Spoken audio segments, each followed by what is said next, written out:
Hey everyone, welcome to Agrazia's virtual studio. My name is Amanda. I am a 500-hour certified Pilates instructor and FRC mobility specialist.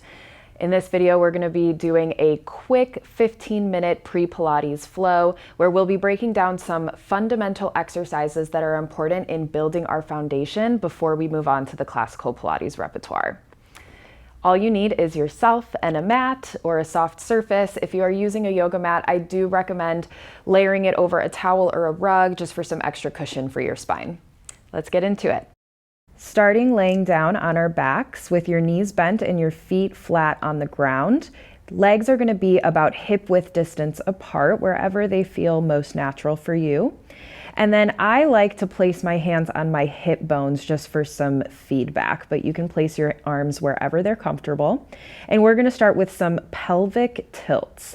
So first, we're going to start by rounding our low back slightly. So curling the tailbone towards the ceiling. Imagine that you have a bowl of water on your low belly, and I want you to spill that water towards you. And then you're going to spill that water towards your feet. So all we're doing here is rocking back and forth. This is our posterior pelvic tilt when your low back is slightly rounded. And then our anterior pelvic tilt is when our back is slightly arched. And maybe you find a little lift off the floor, but no need to force it. So you're going to rock into that posterior tilt and then arch the other way. We're just going to take a few more here. So our purpose is to just isolate the hips from our leg bones, massaging our low back into the mat and just gaining some awareness in our hips, our low back, and our pelvic floor.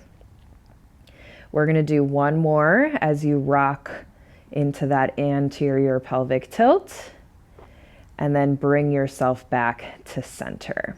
Okay. Now moving on to some heel slides.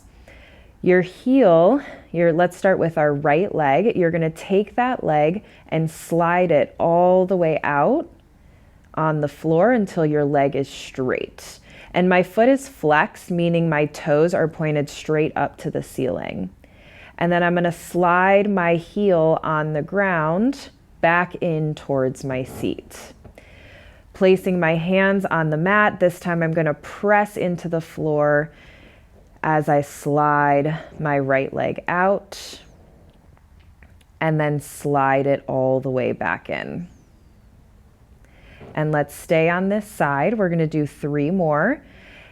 The point here now is to start to stabilize the hips while pressing that heel down into the floor to start activating our hamstrings.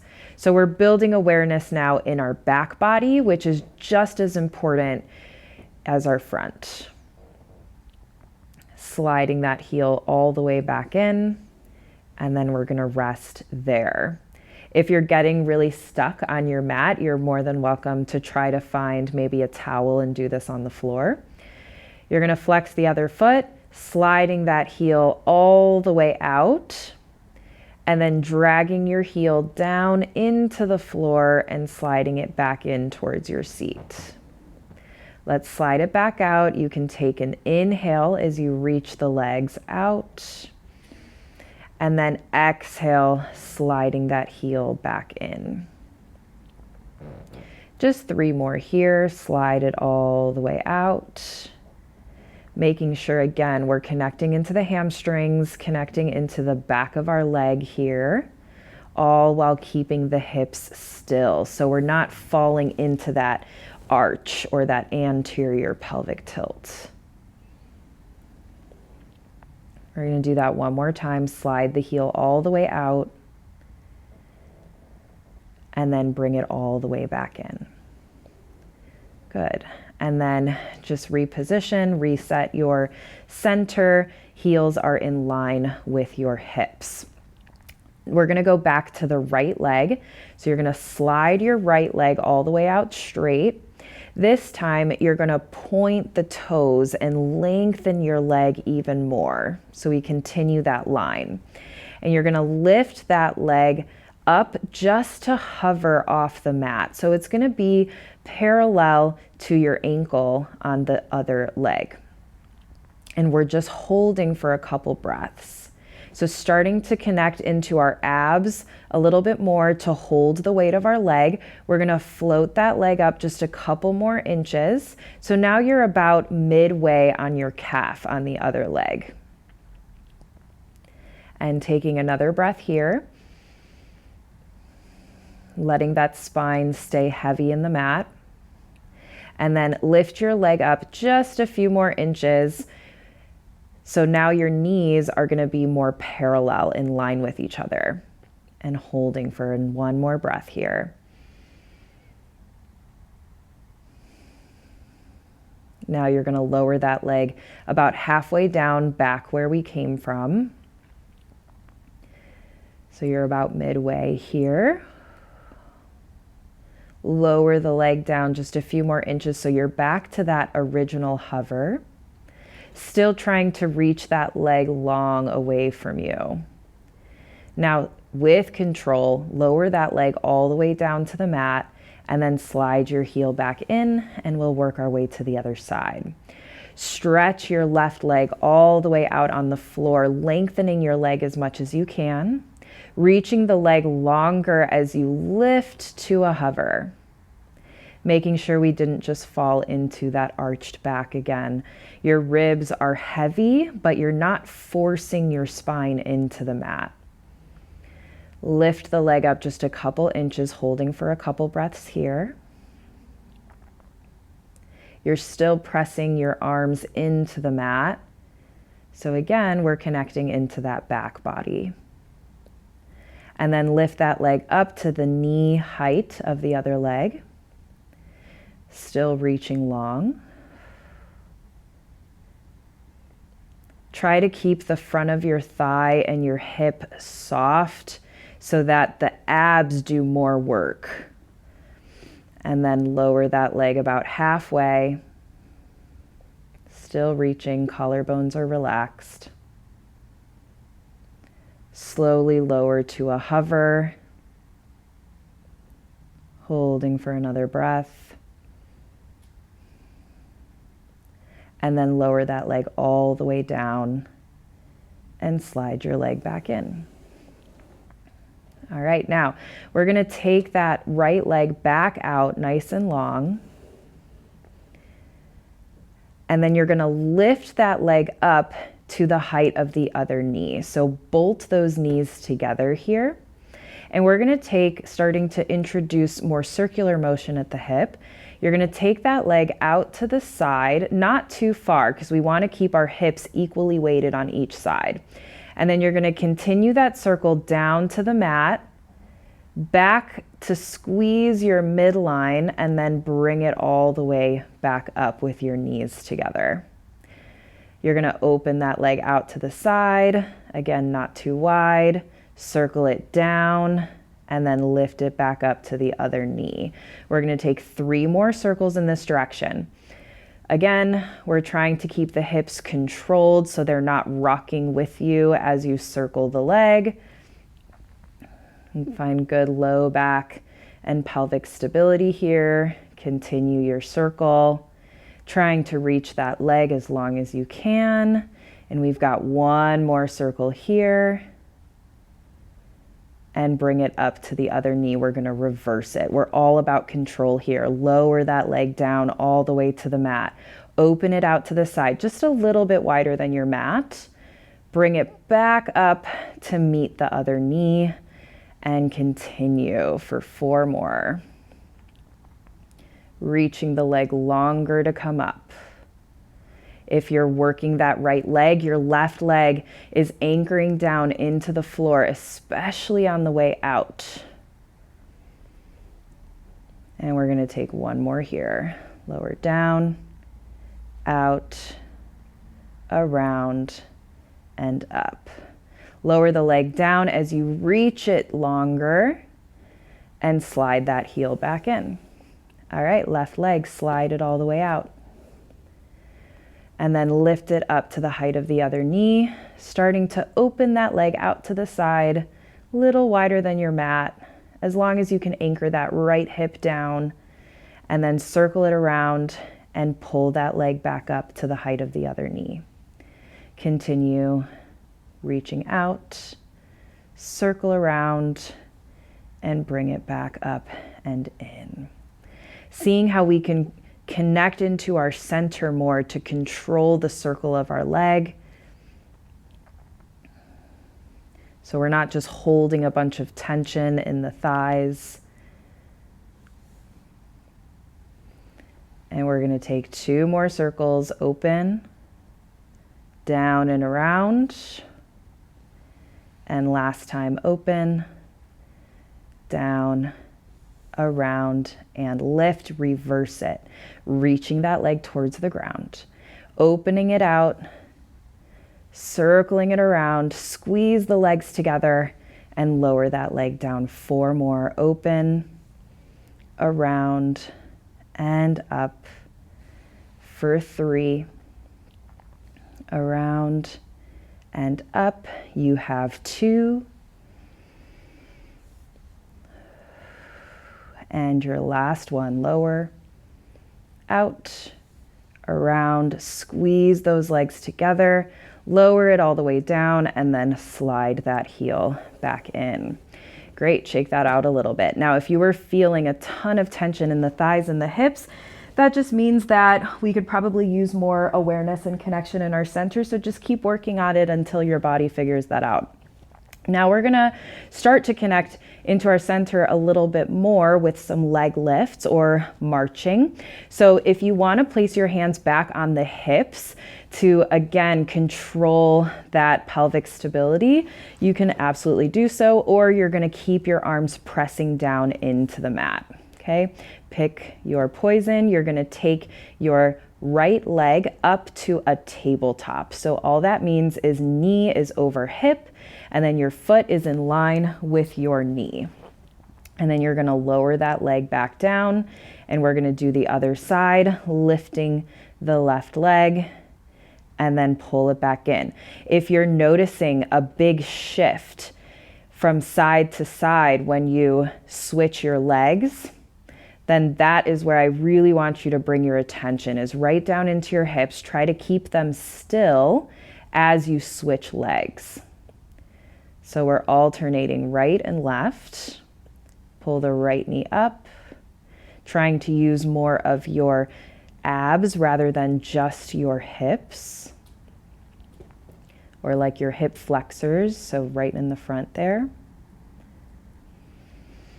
And we're gonna take 1 more. Right leg lifts up, lower it back down, and then left leg lifts and lower all the way back down. I'm gonna place my hands down onto the mat now as we progress here. You're gonna take your right leg to tabletop and hold. Now, without moving your spine too much, I want you to float that left leg up with control. So both legs are together now. We're gonna do some toe taps. You're gonna take your right leg and bring it down to the mat. It doesn't have to go all the way. If you start to lose control of your pelvis, then just go a little bit smaller. You're gonna take that left leg down and then bring it back up. Squeeze those legs. So let's inhale to lower that right leg down. Your thigh reaches away from you slightly. And then your left leg lowers down on the inhale, and then your exhale pulls you back in. Again, inhale, lower the right leg. Exhale, pull it in. Left leg lowers. And exhale, pull it in. Let's just do 1 more, right and left. Now, if you are properly engaged in your core, this should feel super challenging still to stabilize your hips and your spine. Now take that right leg down to the mat, and then your left leg is going to come down to meet it. Shake that out. So now that we've worked on a little bit more on the stability side of things, we're now going to start to add some movement in the spine. Bring your hands behind your head, and instead of lacing your fingers together, we're going to stack the hands here, one on top of the other. and then placing the hands right at the back of your skull here. Now, feet are still flat on the ground, about hip width distance apart. You're gonna pull your elbows in towards each other to make a nice cradle for the neck. And then peeling off one bone at a time, you're gonna start to roll up, lifting your head, your neck, and your shoulders off the ground. So we're just gonna go to the tips of the shoulder blades here. Then when we're up here, you're gonna open the elbows nice and wide and then roll back down one bone at a time. I learned this exercise from Karen Frischman. This is Jay's curls. So this is a variation from Jay Grimes, who worked very closely with Joseph Pilates. You're gonna pull the elbows all the way in. You roll the head, neck, and chest up off the ground. Open the elbows nice and wide and roll all the way back down. We're just gonna take one more this way. Elbows come in. Exhale, curl up off your shoulders. Ribs are still heavy. Open the elbows and roll back down. Now we're gonna reverse it. So now with the elbows wide, you'll curl up from there. Pull the elbows all the way in and then roll back down your spine. Head comes down last. Open the elbows wide once you land. Curl all the way back up on your exhale. Pull the elbows in, lower down, inhale. Opening up, exhale, curl up. Close the elbows, roll down. Inhale and open. So a quick note on that, if you notice that your hips were tucking when you were curling up, then we want to work on more of that pelvic stability, maybe go back to some of those previous exercises and then come back keeping the pelvis still. All right, so from here, pull your knees into your chest and then rock a little bit side to side. And then you're gonna start to rock forward and back and then gradually make your rocking bigger until you can come all the way up to sitting tall. All right, so rolling like a ball comes into our classical Pilates repertoire. That is kind of a prep for that exercise that you can keep working on. Okay, now we're gonna take our knees bent with our legs slightly extended out in front of us. Heels are gonna be down into the mat with the toes pointed straight up to the ceiling. I like a flexed foot personally in this because it helps me connect into my hamstrings a little bit more, but there are also variations with a flat foot as well, so you can pick. Heels are gonna be pressing down, and then my hands are gonna be right behind the backs of the knees, kind of at the hamstrings there. Starting up nice and tall, I'm gonna take that posterior pelvic tilt again, so curling that tailbone under, starting to round the low back and roll back until the arms start to straighten out, and that's as far as we're gonna go to start. Then from here, you're going to scoop the belly and then start to stack the spine up again, one bone at a time. So just focus on the pelvis here, curling the tailbone under as you rock back. I'm still pulling my heels down and in slightly towards me, and then stack all the way back up. And now we're gonna take 3 more. Curl the tailbone under, still trying to find more articulation in the spine. Stack the spine, drive those heels down into the ground to help you come up. Okay, and we're using our hands for a reason. They are there for support, but also if you want to start floating the arms off for a little extra challenge, now is a great time. Let's take one more here, curling the tailbone under, and this time we're gonna hold it. So just finding a little isometric hold to allow the brain and body to communicate. This is a really popular, or common, I should say, shape for the Pilates repertoire. So we want to make sure that we're really strong in this position. We have that low back curled, our hip bones are pulling up towards our rib cage, and we're holding for one more breath. drive those heels into the ground. Use your hands if you need to. You're gonna stack the spine and get all the way up tall. So making sure that we feel really strong in that exercise before we go on to our Pilates roll up and roll downs. So even though these exercises are fairly basic, if you're really connecting and using those deep connections in those muscles and joints, then they should still feel relatively challenging no matter your fitness level. So take these foundations with you as you progress through the classical system, and please feel free to reach out if you have any questions. Happy moving, and I'll see you next time.